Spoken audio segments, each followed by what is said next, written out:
Welcome to the Tech Egg. Don't get scrambled. Enjoy the video. You begin by gathering the clips, anchors, and a level. This matters because the wrong anchor fails. Once you mark the mounting line and spacing, make pilot marks where each clip will sit. Use a stud finder to confirm studs versus empty drywall. If no stud, swap to 1/2 anchors. Drill shallow pilot holes first to keep the clips flush. Make sure to hold the clips straight against the wall while you prepare the fastener to avoid misalignment later. You now drive the anchors or screws. The how matters for hold. Once you drill appropriate pilot holes, insert anchors fully so the clip sits flat. Position the clip, start screws by hand to prevent cross-threading, and tighten gradually.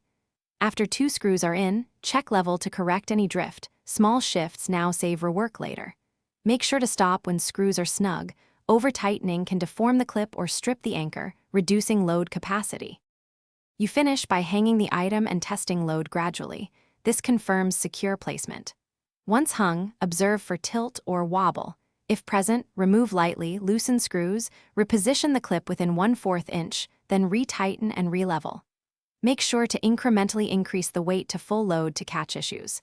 If a clip pulls out, why it happened matters. Switch to larger anchors or relocate to a stud, and repeat the secure attachment steps to prevent repeat failure. Thanks for watching. Consider subscribing if I helped unscramble your problems.